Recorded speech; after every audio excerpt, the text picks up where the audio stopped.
Bonjour Olivier Tex, merci d'avoir accepté cet entretien. Vous êtes candidat tête de liste pour les élections municipales 2026 à Rumilly, en Savoie. Est-ce que vous pouvez vous présenter et présenter votre liste?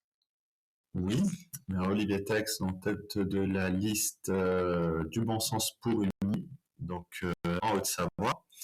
J'ai été, alors, comment dirais j'ai été élu sous un ancien mandat de 2020 à 2023, où j'étais donc avec un maire qui avait une vision du territoire, mais qui pêchait un peu sur la partie management d'équipe. Il travaille beaucoup de son côté, donc peu d'écoute, peu de participation de son équipe, dans ce qui va rejoindre votre sujet. Ce manque d'écoute a entraîné des démissions en chaîne dans l'équipe, qui a conduit à des élections partielles au mois de novembre 2023. Ces élections partielles, lors de ces élections partielles, nous sommes retrouvés face à nos deux listes adverses qui se sont alliées. Donc une liste de droite et de gauche écologiste qui ont réussi à s'allier pour prendre des places, c'est toujours facile. Et ils ont remporté le scrutin.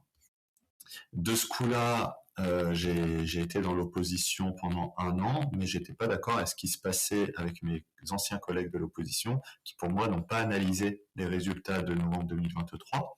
C'est-à-dire, ils ont continué à driver un peu l'équipe de la même manière qui a été drivée avant. Donc, si on recommet les mêmes erreurs, il n'y a aucune chance de voir des résultats différents. Donc, j'ai pris mes distances, si on veut, par rapport à tout ça, et j'ai commencé à dire, mais et si c'était moi? J'avais pas spécialement envie d'y aller, mais j'ai dit, tiens, et si c'était moi, qu'est-ce que je ferais? Ben, j'ai pris une fiche, j'ai écrit des idées, des noms, et puis la fiche est devenue un dossier, et les noms sont devenus une équipe, plus des soutiens, et ensemble, on a construit un projet qu'on a dénommé du bon sens pour une vie, c'est-à-dire des décisions qui vont pas forcément coûter cher, mais qui vont permettre de répondre aux besoins des habitants. Donc, j'aurais plusieurs exemples à vous citer au cours de l'entretien. Et voilà, donc Alors, ma première question pour vous, Olivier Tex, concerne la démocratie locale. Si vous êtes élu à la mairie de Rumilly, comment entendez-vous faire vivre cette démocratie locale, en particulier à une époque où de plus en plus de gens souhaitent faire davantage que simplement voter pour quelqu'un tous les 5 ou 6 ans, à une époque où de plus en plus de citoyens aimeraient pouvoir décider directement des sujets qu'ils estiment importants, comme cela se fait dans d'autres pays. Je pense par exemple à la Suisse, où les citoyens peuvent décider directement par référendum sur des sujets qu'ils choisissent eux-mêmes. nous avons trois propositions très concrètes. Alors, le programme, pourquoi du bon sens? Les actions de bon sens, c'est pas. Souvent, dans les programmes, on va avoir des grandes idées. Améliorer la sécurité des habitants. OK. Renforcer le lien avec les citoyens. Faire participer la population. Ouais, c'est des grandes idées, c'est très bien, mais la question que je me pose toujours, c'est comment? Oui, la grande idée, on améliore la sécurité, mais comment on améliore la sécurité? Et ça, dans les programmes, il y a souvent ces grandes idées, mais il n'y a jamais l'action concrète derrière. Mais comment on fait? Nous, c'est on recrute 9 policiers municipaux, ça nous coûte 350 000 euros à l'année en plus fonctionnement. Voilà, c'est précis, c'est chiffré, et après on dégage les fonds. Donc sur la partie démocratie, participation citoyenne, c'est comme ça que nous l'avons intitulé dans le programme.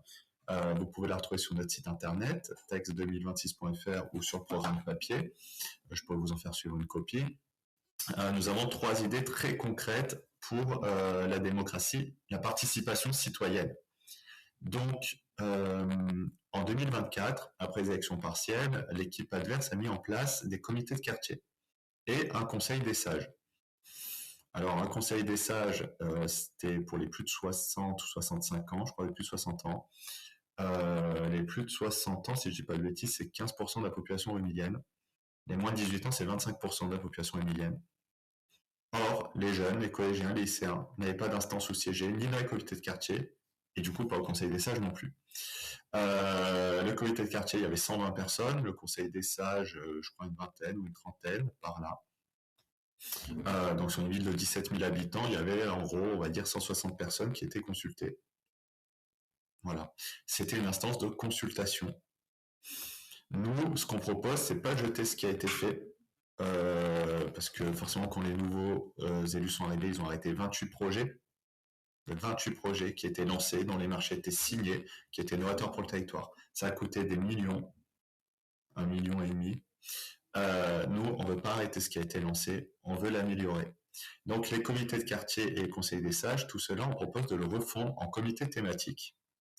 On n'aura plus de comités de quartier comme il y a actuellement, mais des comités thématiques, par exemple sur la sécurité, sur la jeunesse, sur l'événementiel, sur la culture, sur le dynamisme de centre-ville, voilà, des choses comme ça, qui vont nous permettre non plus donc d'avoir des comités de quartier avec certaines personnes choisies dans la population, mais où tout le monde pourra participer à des experts thématiques sur l'événementiel, quelqu'un qui va nous guider, enfin voilà, qui pourra, des personnes qui vont proposer des événements spécifiques en centre-ville, des porteurs de projets avec des associations, des commerçants qui sont déjà des soutiens d'équipe, qui nous ont déjà aidés à constituer le programme. Et là, l'idée, c'est plus d'avoir une instance consultative, mais d'avoir une instance concertative. Je ne sais pas si le terme existe, mais vous comprendrez, c'est plus consulter les gens, mais les concerter. C'est-à-dire que ces comités-là aient un budget, aujourd'hui ils n'ont pas, et un pouvoir de décision, qui puisse participer par exemple à l'élaboration du budget de la ville, qui soit directement mêlé comment dirais-je, aux décisions prises sur des affaires courantes ou d'investissement. Donc l'idée c'est d'allouer une part du budget d'investissement. Donc ça aussi c'est du bon sens, hein. On va pas créer du budget d'investissement. On va prendre sur nos 11 millions de capacité d'investissement actuellement, ben on dit voilà on va débloquer 500, 600 000, peut-être 1 million, je ne sais pas encore, une part de notre budget d'investissement pour ces comités-là. Et nous ferons de même avec le conseil municipal des jeunes. Donc c'est sans déco, ça s'arrête il me semble jusqu'au collège, ça va peut-être jusqu'à 18 ans par là. L'idée c'est que notre CMJ ait aussi une part de notre budget d'investissement. On peut imaginer 300, 400 000 euros par an pour que nos jeunes puissent décider de l'emploi du budget et que ce soit plus pas juste une instance où les jeunes viennent, ils se réunissent et on leur donne l'impression que leur voix compte. Bien sûr que leur voix compte, mais moi l'idée c'est de dire votre voix compte, mais votre action aussi, et pour que votre action aussi compte aussi, on va vous libérer des fonds. Alors, je ne sais pas si je suis très clair, mais l'idée c'est que voilà, actuellement on a le CMJ, les comités de quartier et le conseil des sages.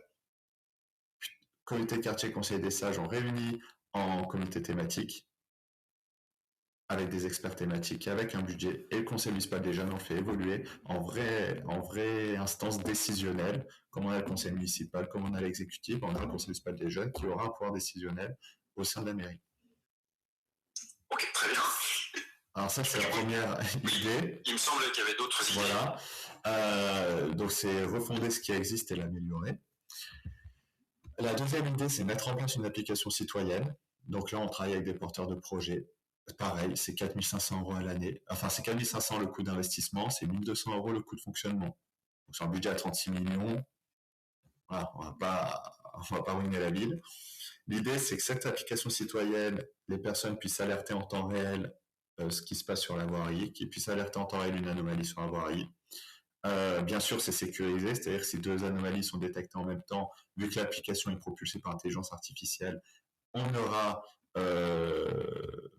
l'application va détecter que l'anomalie a déjà été signalée, et du coup, elle ne va pas le signaler une deuxième fois. C'est très sérieux. Et surtout, cette application citoyenne avec laquelle nous allons travailler si nous sommes élus, elle permet des sondages directs avec les personnes titulaires de l'application, et ce sont des sondages sécurisés. C'est-à-dire que donc déjà, on peut pas faire de compte, c'est-à-dire qu'il faut un justificatif d'identité. Chaque compte est lié à une personne dont l'identité est vérifiée. Donc on ne peut pas avoir 4, 5, 6 comptes, c'est un seul par habitant. Et les réponses aux sondages qui sont données à l'extérieur de la ville seront bloquées. Ça évite je sais pas, moi je veux que ce soit voté non, ben, j'appelle des copains qui habitent à Annecy, à Chambéry, à Paris ou que sais-je, puis attends vote. Non. S'ils ne sont pas dans la ville, la réponse est bloquée. Ça permet donc aux citoyens qui ont l'application de voter directement sur des sondages. Ça, c'est pratique parce que alors, des exemples très concrets, je ne sais pas en dire, mais par exemple, la façade, on peint des façades, des couleurs, bon, on va pas faire un référendum pour choisir la couleur d'une façade, par exemple, ou pour choisir un événementiel qu'on voudrait l'été. Ruby ne vit pas l'été, mais il y a très peu d'événements. On va faire un événementiel. Quel événement aimeriez-vous voir cet été à Ruby? Puis on propose quelques événements. On va pas faire un référendum pour ça. Voilà, donc ça permet, c'est plus que les comités de quartier, parce que pour le coup, les comités thématiques, parce que ça va toucher tout le monde, sans que ce soit encore un référendum. On est entre les deux, mais c'est sécurisé et les réponses c'est voilà, si on envoie à 5000 personnes, on a 4000 réponses, les gens vont répondre parce qu'il n'y a pas à se déplacer à un bureau de vote, il y a moins d'abstention si c'est sur l'électronique. Voilà. C'est un outil qui coûte pas cher et qui permet d'être en contact avec tout le monde. Et c'est une application. Il y aura également un lien vers le site internet. Enfin, on pourra accéder à ces sondages-là par la plateforme numérique de la ville, qui nous permettra qui permettra aux gens qui n'ont pas de téléphone, qui n'ont pas l'application, de répondre quand même au sondage via le site internet. Là-dessus, j'ajouterais que pour que les gens participent, il faut qu'ils se sentent écoutés. Enfin, il faut qu'ils sachent qu'ils vont être écoutés. Pour cela, il faut qu'ils aient confiance en leurs élus. Pour qu'ils aient confiance en leurs élus, il faut que les élus soient transparents avec eux. Donc, nous allons mettre en place une plateforme de transparence financière sur le site de la ville. Là, pareil, c'est du développement. Donc, le site de la ville va être fondé, ça coûte 10 000 balles. 10 000 euros. On aura quoi? On aura un onglet projet, on clique sur l'onglet projet et on a le projet qui nous concerne, par exemple parking de centre-ville, on clique dessus et on voit tout ce qui a été fait jusqu'à aujourd'hui, combien ça a coûté. Donc on a une frise chronologique, on voit que le parking, les premières études ont démarré en 2014, donc ça a coûté 350 000 euros. On voit que les préemptions ont démarré en 2019, puis 2022, donc il y en a eu 3 en tout, 3 maisons qui ont été préemptées, 2019 et 2 autres en 2022. Ça a coûté 800 000 euros. Que le parking aurait dû démarrer le 6 avril 2024, de mémoire. Et là, on aurait la frise chronologique, puis au 6 avril 2024, il y aurait un point rouge. On clique sur le point rouge et on voit pourquoi ça n'a pas démarré. Il y a du retard, pourquoi il y a du retard? Combien coûte le retard? Là, on verrait que le parking a été abandonné et que l'abandonner, ça coûte 450 000 euros d'indemnité à l'entreprise, parce que l'entreprise, 400 000 euros, parce que l'entreprise le marché était signé, donc il fallait des indemnités de résiliation unilatérale. Donc là, on voit qu'on a gaspillé 1,5 million pour rien. Voilà. Mais c'est transparent. Mais ça, on peut le faire sur tous les projets. Et bon, là, c'est sûr, parce qu'ils auraient été un projet qu'on avait lancé, alors je me permets la pique, vous l'aurez compris. Mais c'est intéressant parce que pour tous les projets, les gens verront à quand est-ce que ça a démarré, combien ça a coûté sur une frise chronologique très simple. Avec en dessous, s'il y a des personnes qui veulent des détails plus poussés, ils pourront accéder aux détails avec les comptes, avec les résultats de fonctionnement, avec les délibérations. Voilà. Sur cette plateforme, qui sera aussi propulsée par intelligence artificielle, en lien donc avec le service financier de la mairie. Et je précise que l'intelligence artificielle sera une intelligence française dont les données sont conservées en France. Parce que je suis très porté à titre personnel sur l'éthique de l'IA et sur la souveraineté numérique. Donc l'intelligence artificielle pour propulser, pour optimiser le temps agent, pour propulser nos outils pour devenir Smart City, le label Smart City à terme, oui, mais pas n'importe comment. Donc je tiens à préciser que tout sera sécurisé, conservé et éthique. Et donc notre troisième point, on y vient, c'est bien sûr le plus poussé par participation citoyenne, et vous l'avez justement rappelé, ce sont les référendums. Le référendum d'initiative locale, codifié, si je ne dis plus de bêtises, article 72-2 de la Constitution. Voilà, la commune, la collectivité, ça peut être aussi intercommunalité, peut proposer aux citoyens une question et soumettre la réponse au vote des électeurs. Ça peut être par exemple le parking centre-ville, est-ce que vous voulez oui ou non un parking à cet endroit-là? Est-ce que vous voulez la piscine intercommunale à cet endroit-là? Ça fait 25 ans qu'on parle de la piscine intercommunale à l'échelle de la communauté de communes, quand elle a été créée en 2000. Mais sinon, on parle de la piscine depuis plus de 50 ans. Voilà, on peut faire ces référendums-là, étant précisé que s'il y a plus de 50% de participation au référendum local, la décision, le résultat du scrutin est décisionnel.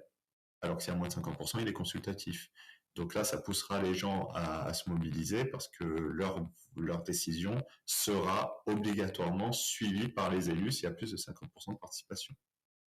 Alors là, tous les mécanismes que vous avez décrits, que ce soit les commissions thématiques ou l'application ou les référendums, ce sont les référendums locaux. Donc ce sont tous des mécanismes qui sont à l'initiative quand même des élus. Et la question, c'est, il existe, alors je sais pas, bon, peut-être que c'est une loi qui est assez peu connue, mais il existe une loi qui dit que dans une commune, 10% des électeurs peuvent via une pétition, peuvent demander à ce que soit inscrit à l'ordre du jour du conseil municipal un projet de consultation sur un sujet qui relève des compétences de la commune. Donc il y a peu de, donc c'est peu contraint pour les élus, c'est-à-dire que le conseil municipal, d'une part, donc ce qu'il est obligé de faire, c'est d'accepter d'inscrire à l'ordre du jour le projet de consultation. Par contre, il n'est pas du tout obligé d'organiser la consultation, et quand bien même il déciderait de l'organiser, il n'est pas du tout obligé de respecter le résultat.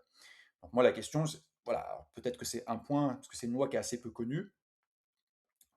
Donc je vous pose une question, j'aimerais avoir votre avis à chaud à ce sujet-là. Si, voilà, si vous étiez élu, est-ce que c'est typiquement une mécanique qui pourrait vous intéresser en plus de celle que vous avez décrite? En toute honnêteté, en toute transparence, j'ignorais ce mécanisme, mais je le trouve très bien parce qu'en effet, ça permet pas. Vous avez raison, oui, les trois que nous proposons sont en effet descendants. Si demain on dit on arrête, bon, ça déçoit les acteurs bien sûr, mais en effet, ils n'auraient rien pour nous obliger, pour nous contraindre.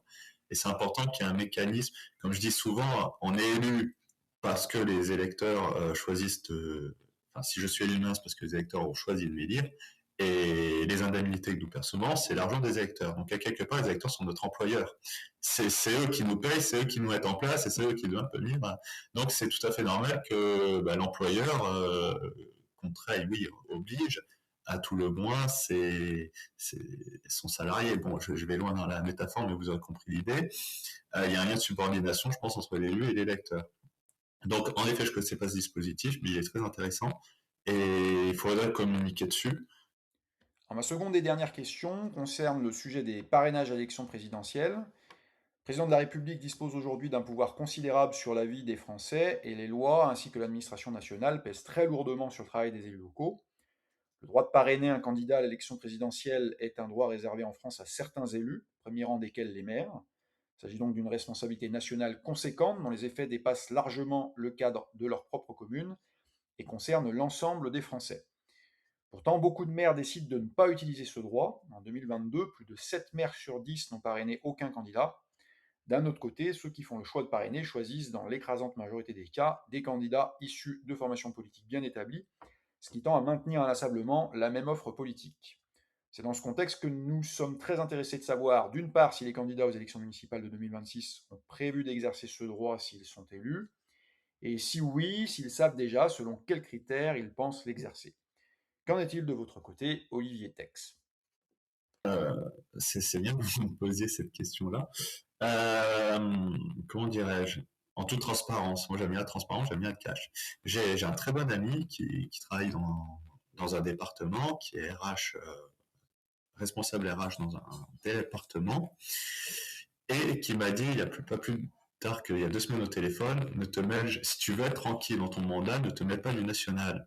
Pourquoi? Demain, tu auras un candidat, X ou Y. Puis c'est le candidat Z qui est élu. Généralement, les préfectures, ça va suivre la couleur politique de l'Élysée. Demain, le préfet, ah oui, il y a une loi de neutralité, mais on sait très bien qu'en pratique, c'est pas si évident que ça. Demain, le préfet peut venir mettre le nez dans ton budget si, voilà, il peut venir mettre le nez dans ton budget, dans tes décisions. Tu seras plus tranquille, tu seras plus indépendant, tu seras plus autonome. Enfin, on garde l'indépendance, autonomie, mais je veux dire, dans les pratiques, voilà, la préfecture a quand même un pouvoir. C'est prendre un risque. Et on a un projet ambitieux pour Uni, on a besoin d'être soutenu avec les partenaires, que ce soit les départements, que ce soit les régions, que ce soit l'État, même l'Europe, parce qu'on a un projet de dépollution des eaux et des sols et on compte bien lever des demandes de subventions pour dépolluer un site spécifique à Rumilly. Si demain on se met du national, le risque, il est qu'on soit embêté. Voilà, c'est un conseil qu'on m'a donné. Ne te mêle pas du national, reste tranquille, entends-toi bien avec tout le monde. Donc là, en l'état, j'ai envie de vous dire d'abord, soyons élus. Renouons le dialogue avec les partenaires, parce que c'est vrai qu'entre-temps, le dialogue a été rompu et très, très, très rompu, très nettement. C'est pour ça que les projets ont été arrêtés, c'est parce on s'entend plus. Remy est blacklisté partout aujourd'hui. Donc, on va être clair. Donc, on risque pas de s'entendre et d'avoir les subventions dont on a besoin. C'est pour ça que des projets ont été arrêtés aussi. Donc, l'idée, c'est de dire, voilà, soyons élus, soyons tranquilles, renouons le dialogue et faisons ce qu'on a à faire chez nous et ne nous mêlons pas du national.